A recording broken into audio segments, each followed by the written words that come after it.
Assalamualaikum warahmatullahi wabarakatuh. Alhamdulillah rabbil alamin. Allahumma shalli ala sayyidina Muhammad wa ala sayyidina Muhammad. Amma ba'du. Saudaraku kaum muslimin dan muslimat yang dirahmati Allah Subhanahu wa taala, alhamdulillah wa syukurillah. Pada kesempatan ini bisa bertemu kembali mengaji bersama dengan sunnahnya Rasulullah sallallahu alaihi wasallam. Semoga bermanfaat untuk kita semua, untuk kehidupan kita semua menjadi kehidupan yang lebih baik, lebih barokah. Amin Allahumma amin. Salawat dan salam kita aturkan kepada baginda Rasulullah Muhammad sallallahu alaihi wasallam dengan ucapan Allahumma shalli ala sayyidina Muhammad wa ala ali sayyidina Muhammad. Tema pokok pada kesempatan ini adalah yaitu hikmah ziarah kubur yang kami ambilkan dari kitab Ihya Ulumuddin juz 5 Shahifah 178 dan 179 dengan penjelasan sebagai berikut ini. Bismillahirrahmanirrahim. Wa ziyaratu sunnatun. Ziarah adalah kesunatan. La ba'sa bi khurujil mar'ati fi siyabin badlatin tarudu a'yunar rijali anha wa dhalika bi syartil iqtisari minad du'ai wa tarkil hadisi ala ra'sil qabri. Ziarah adalah hukumnya adalah kesunatan untuk kita semua. Tidak ada masalah bagi seorang perempuan yang berziarah, melaksanakan ziarah kubur. Di situ perempuan dengan memakai baju biasa, baju yang dipakai harian, dimana kalau baju biasa, baju yang dipakai harian atau bahasa Jawanya adalah baju gelangsaran, maka akan tidak menjadi fitnah bagi seorang perempuan yang seorang laki-laki yang melihatnya. Di sini seorang perempuan yang melaksanakan ziarah kubur, maka ini hanya dibatasi menurut Imam Ghazali, boleh seorang perempuan melaksanakan ziarah kubur dengan dibatasi, yaitu hanya untuk tujuannya hanyalah untuk mendoakan kepada ahli kubur dan juga meninggalkan percakapan atau bincang-bincang ketika di dalam kubur. Jadi secukupnya saja ketika seorang perempuan melaksanakan ziarah kubur, maka membaca tahlil, membaca yasin, membaca ayat-ayat Al-Quran, setelah itu langsung pulang. Tidak perlu untuk bincang-bincang atau ngobrol-ngobrol di alam kubur, itu tidak perlu, karena perempuan semua adalah aurat, termasuk wajahnya, tangannya adalah aurat. Maka seorang perempuan juga tidak ada masalah melaksanakan ziarah kubur selagi dia adalah menjaga kehormatan dan tidak menimbulkan fitnah. Waqala Abu Darin qala Rasulullah sallallahu alaihi wasallam zur al-qubura tudakiru bihal akhirata waqtasil al-mauta fa inna mu'alajatal jasadi khawin ma'idatun balighatun wa sholli alal janaizi la'alla dzalika ayahzunaka fa innal hazina fi dhillillahi ta'ala. Akhrajahu Ibnu Abi Dunya fil Quburi wal Hakimu bi isnadin jayyidin. Artinya adalah sahabat Abi Darin berkata, Rasulullah Shallallahu alaihi wasallam telah bersabda, Abu Dar, ziarahlah kubur kamu, Abu Dar. Maka ziarah kubur itu akan mengingatkan kamu kepada akhirat. Dan mandikanlah hai Abu Dar orang-orang yang mati, karena sesungguhnya jasad yang keras itu akan menjadi runtuh, menjadi memandikan orang-orang yang mati itu jasad yang keras akan menjadi runtuh dan akan menjadi mu'idah atau peringatan yang sangat mendalam. Dan hai Abu Dar, sholatlah kepada jenazah ada kepada mayit, karena sesungguhnya supaya hal tersebut adalah supaya kamu tidak menyedihkan kepadamu, karena sesungguhnya orang yang sangat sedih adalah di dalam perlindungan Allah Subhanahu wa taala. Hadis ini adalah hadis yang dikeluarkan oleh Imam Ibnu Abi Dunya di dalam bab kubur, dan juga hadis ini dikeluarkan oleh Imam Hakim dengan sanad yang baik. Maka dari di sini maka Rasulullah Shallallahu alaihi wasallam memerintahkan kepada sahabat Abi Dzarin untuk melaksanakan ziarah kubur, karena ziarah kubur adalah mengingat akhirat. Lebih-lebih adalah perintah Rasulullah Shallallahu Alaihi Wasallam kepada sahabat Abi Darrin, yaitu untuk bisa memandikan orang-orang yang meninggal dunia. Karena memandikan orang yang meninggal dunia adalah pelajaran yang sangat berharga, sangat mendalam. Karena dengan memandikan orang yang meninggal dunia, kita pun akan berpikir bahwasanya kita semua pun besok atau kelak atau kapanpun akan dimandikan, yaitu akan meninggal dunia. Karena ketika jasad yang sangat kuat akan bisa runtuh dengan mati. Siapapun yang kuat, siapapun yang kekar, siapapun yang badannya keras atau kuat, maka ia pun akan lumpuh, akan tidak punya daya apa-apa ketika ia meninggal dunia. Dan di sini juga pelajaran bahwa orang yang memandikan orang yang meninggal dunia ini pelajaran sangat mendalam, sangat membekas di hati kita semua. Apabila kita semua memandikan seorang yang meninggal dunia, bahwa kita semua pun akan dimandikan, kelak akan dimandikan ketika kita semua juga mati, dan kita semua pasti akan mati. Maka di sini perintah Rasulullah Shallallahu Alaihi Wasallam, yaitu perintah ziarah kubur, perintah untuk memandikan kepada orang yang meninggal dunia, dan juga perintah untuk mensolati kepada orang-orang yang mayit, karena orang yang mayit ini adalah orang yang memang menjadi hanya untuk disolati dari orang-orang yang hidup. Karena hal tersebut orang yang sangat susah. Orang yang sangat susah itu adalah orang yang mendapat perlindungan dari Allah Subhanahu wa taala. Hal tersebut orang yang mendapat perlindungan Allah Subhanahu wa taala adalah orang yang mendapat doa dari saudara-saudaranya. Wa qala Ibnu Abi Malikah qala Rasulullah sallallahu alaihi wasallam, zuru mautakum wasallimu alaihim fa inna lakum fihim ibratan.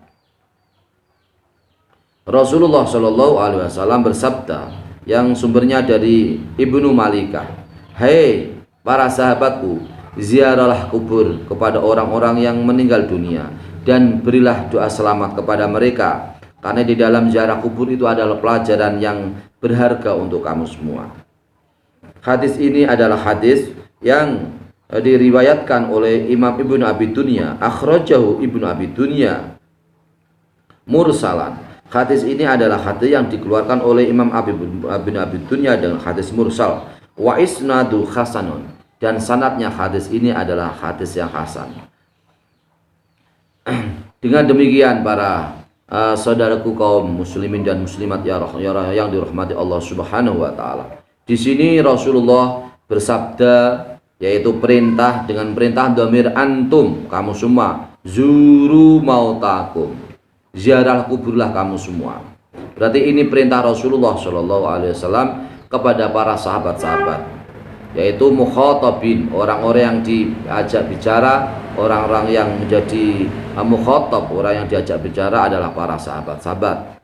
Dan di sini ziarah kubur caranya adalah ketika kita melaksanakan ziarah kubur, maka kita mendoakan selamat kepada orang yang ahli kubur. Dan juga di dalam ziarah kubur itu ada pelajaran yang sangat berharga, bahwa kita semua ini juga kelak akan menjadi orang yang meninggal dunia. Kita semua ini nanti juga akan perlu didoakan oleh saudara-saudara kita. Kita semua adalah orang yang perlu bekal untuk akhirat. Kita semua harus menyiapkan diri, bekal kita untuk kelak ketika kita hidup di alam akhirat. Wa an-Nafi' ana bin Umar kana la yamuru bi qabri Uhudin illa waqafa alaihi wa sallam alaihi.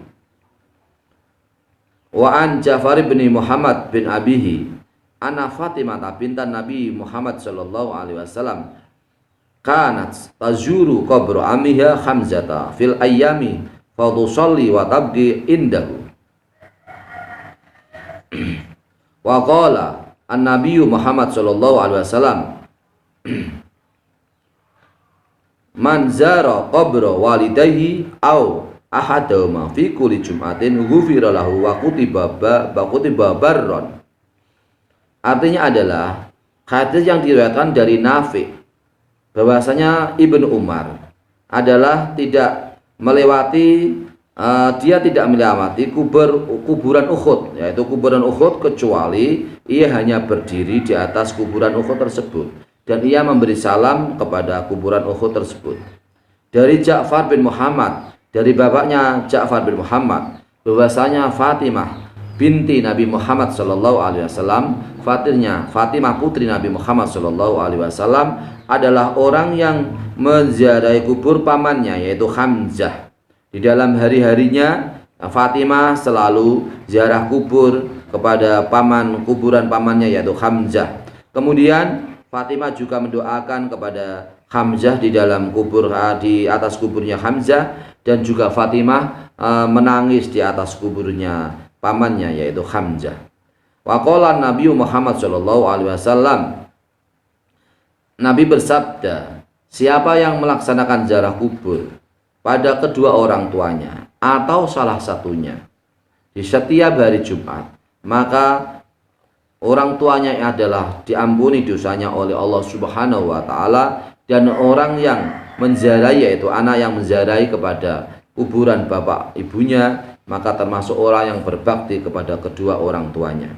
Hadis ini adalah hadis yang dikeluarkan oleh Imam Tabarani.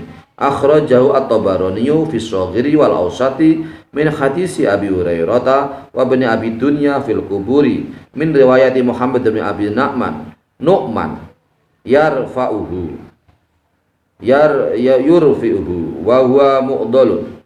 Hadis ini adalah hadis yang dikeluarkan oleh Imam Tabarani di dalam kitab Shaghir dan kitab Awsat, yang sumbernya dari sahabat Abi Hurairah dan sahabat Ibnu Abi Dunya di dalam bab kubur, yang sumbernya riwayatnya dari Muhammad bin Nu'man, dengan Muhammad bin Nu'man mengatakan hadis ini adalah hadis marfu, padahal hadis ini adalah hadis mu'dal, hadis yang mu'dal. Dengan demikian para saudaraku kaum muslimin muslimat yang dirahmati Allah Subhanahu wa taala, kita sebagai anak yang punya orang tua, di mana ketika orang tua sudah meninggal dunia, maka kita berkewajiban untuk melaksanakan ziarah kubur sesuai dengan perintah Rasulullah Shallallahu Alaihi Wasallam. Apa itu di sini? Bahwasanya orang yang melaksanakan, anak yang melaksanakan ziarah kubur kepada kedua orang tuanya atau salah satunya, maka orang tuanya akan mendapat ampunan dari Allah Subhanahu wa taala. Dan anak yang berziarah kepada orang tuanya, apakah satu atau duanya orang tuanya, maka anak tersebut termasuk anak yang dicatat sebagai anak yang birrul walidain, yaitu anak yang bisa berbakti kepada kedua orang tuanya. Wa Ibnu Sirin qala Rasulullah sallallahu alaihi wasallam, inna rajula la yamutu walidahu wa huwa akin lahuma fayatullaha lahuma min ba'dima fayaktubuhu Allahu minal barrina. Hadis yang diriwayatkan dari Ibnu Sirin. Ibnu Sirin berkata, Rasulullah Shallallahu alaihi wasallam telah bersabda, sesungguhnya seseorang laki-laki di mana kedua orang tuanya meninggal dunia dalam keadaan seorang anak itu adalah orang yang durhaka kepada anaknya. Kemudian ia mau mendoakan kepada kedua orang tuanya, mau berdoa kepada Allah Subhanahu wa taala kepada kedua orang tuanya setelah orang tuanya meninggal dunia, maka Allah Subhanahu wa taala mencatatnya sebagai orang yang mencatat anak tersebut. Meskipun anak tersebut di saat orang tuanya masih hidup, dia adalah orang yang durhaka, tetapi di saat orang tua itu meninggal dunia, dia mau mendoakan kepada orang tuanya, dia mau berziarah kepada kedua orang tuanya, maka anak tersebut adalah tercatat sebagai anak yang berbakti kepada kedua orang tuanya. Hadis ini adalah hadis yang dikeluarkan oleh Imam Ibnu Abi Dunya. Akhrajahu Ibnu Abi Dunya. Hadis ini adalah hadis yang dikeluarkan oleh Imam sahabat Ibnu Abi Dunya. Wa rawahu Ibnu Addi, dan juga hadis ini diriwayatkan oleh sahabat Ibnu Addi min riwayat Yahya bin Uqbah, yang sumbernya dari riwayat Yahya bin Uqbah, an Muhammad bin Jahadah, yang sumbernya dari Muhammad bin Jahadah, an Anasin, yang sumbernya dari sahabat Anas bin Malik radhiyallahu anhu.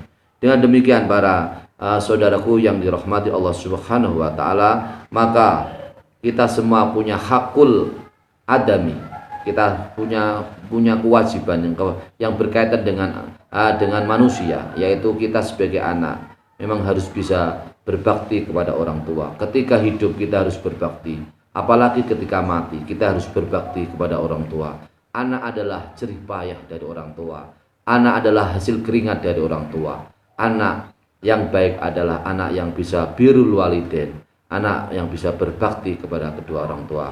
Maka apabila kita semua bisa berziarah kepada orang-orang tua kita ketika orang tua kita meninggal dunia, maka kita termasuk dicatat oleh Allah Subhanahu wa taala sebagai anak yang bisa berbakti kepada orang tua atau birrul walidain. Maka semoga kita semua diberi kesempatan oleh Allah Subhanahu wa taala untuk bisa berbakti kepada kedua orang kita. Anak kita semua diberi kesempatan oleh Allah Subhanahu wa taala untuk mengingat jasa-jasa orang tua kita, untuk bersedekah untuk kedua orang tua kita. Oh, anak kita semua termasuk orang-orang yang selalu ingat dengan jasa-jasanya orang tua. Amin Allahumma amin. Demikian ngaji kita pada kesempatan ini. Kitab Ihya Ulumuddin juz 5 Shahifah 178, 179 dan 180. Semoga bermanfaat untuk kehidupan kita semua, sehingga kita semua menjadi orang-orang yang berbakti kepada orang tua. Amin Allahumma amin. Semoga bermanfaat. Wallahul muwaffiq ila aqwamit thoriq. Wassalamualaikum warahmatullahi wabarakatuh.